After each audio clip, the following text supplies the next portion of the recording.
Hello నమస్తే అందరికీ కార్తీక మాసం మొదటి రోజు శుభాకాంక్షలండి. మీరందరూ దీపాలు వెలిగించి కార్తీక దామోదర పూజ పూర్తి చేసుకున్నారా? నా పూజ అయితే పూర్తి అయిపోయిందండి. కార్తీక పురాణం కూడా చదివేసుకున్నాను.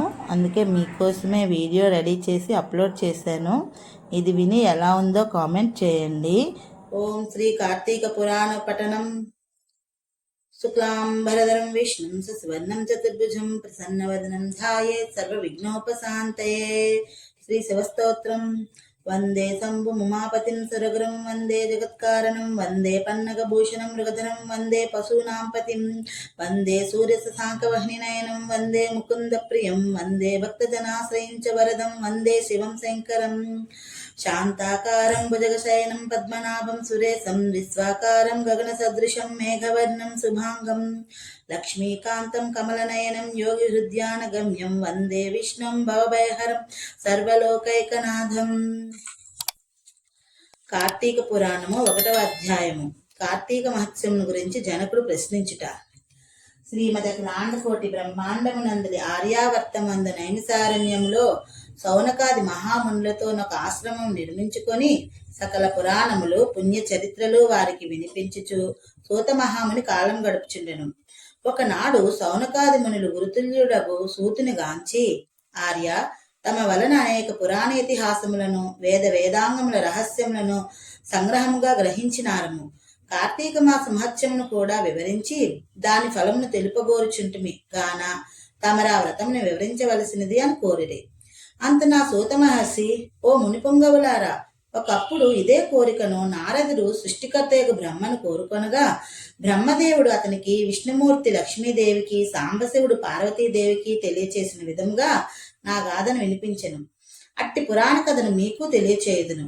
ఈ కథను వినుట వలన మానవులకు ధర్మార్థములు కలుగుటే కాక వారు ఇహమందును పరమందును సకల ఐశ్వర్యములతో తొలుతూగుదురు. కావున శ్రద్ధగా నాలకింపుడని ఇట్లు చెప్పెను. పూర్వముఖానొక దినమున పార్వతీ పరమేశ్వరులు గగనమ్మును విహరించుచుండగా పార్వతీదేవి, ప్రాణేశ్వర, సకల ఐశ్వర్యములు కలుగచేయనట్టిది, సకల మానవులు వర్ణభేదములు లేక ఆచరించతగినది, శాస్త్ర సమ్మతమైనది, సూర్యచంద్రులున్నంత వరకు ఆచరింపబడేది వ్రతమును వివరింపుండని కోరెను.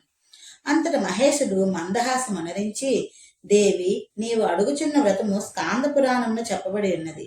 దానినిప్పుడు వశిష్ఠ మహాముని మిథిలాధీశుడగు జనక మహారాజునికి వివరింపబోచున్నాడు. చూడు మా మిథిలా నగరము వైపు అని మిథిలా నగరము దశగా చూపించెను. అట మిథిలా నగరములో వశిష్ఠుని రాకకు జనకుడు సంతసించి అర్ఘ్యపాద్యములతో సత్కరించి కాళ్ళు కడిగి ఆ జలంను శిరస్సుపై చల్లుకొని, మహాయోగి మునివర్య, తమ రాక వల్ల నేను, నా శరీరము, నా దేశము, నా ప్రజలు పవిత్రులమైతిమి. తమ పాద ధూళిచే నా దేహం పవిత్రమైనది. తమరిటకేల వచ్చితిరో సెలవసంగుడని వేడుకొనెను. అందులకు వశిష్ఠుడు, జనక మహారాజా, నేనొక మహాయజ్ఞం చేయతలపెట్టింది. ఈ కార్తీక మాసము హరిహర స్వరూపము. ఈ మాసమునందు ఆచరించు వ్రతము యొక్క ఫలం ఇంతమని చెప్పనలవి కాదు, వినుటకు కూడా ఆనందదాయకమైనది. అంతేకాక వినినంత మాత్రముననే ఎట్టి నరక బాధలను లేక ఇహమందును పరమందును సౌఖ్యమును పొందగలరు. నీ బోటి సజ్జనులు ఈ కథను గురించి అడిగి తెలుసుకొనుట ఉత్తమమైనది. శ్రద్ధగా ఆలకింపుమని ఇట్లు చెప్పసాగిన. వశిష్ఠుడు కార్తీక వ్రత విధానమును తెలుపుట. ఓ మిథిలాధీశ్వర, జనక మహారాజా, ఏ మానవుడైనను ఏ వయసువాడైనను ఉచ్చ నీచ అనే భేదము లేక కార్తీక మాసంలో సూర్యభగవానుడు తులారాశి అందుండగా వేకువజామున లేచి కాలకృత్యములను తీర్చుకొని స్నానం ఆచరించి దాన ధర్మములను దేవతా పూజలను చేసినచో దాని వలన అగణిత పుణ్యఫలము లభించును. కార్తీక మాస ప్రారంభం నుండి ఇట్లు చేయుచు విష్ణు సహస్రనామార్చన, శివలింగార్చన ఆచరించుచుండవలెను. ముందుగా కార్తీక మాసమునకు అధిదేవత యొక్క దామోదరునికి నమస్కరించి, ఓ దామోదర, నేను చేయి కార్తీక వ్రతమునకు ఎట్టి ఆటంకములు రానీయక నన్ను కాపాడుము అని ధ్యానించి వ్రతమును ప్రారంభించవలేను. కార్తీక స్నాన విధానం.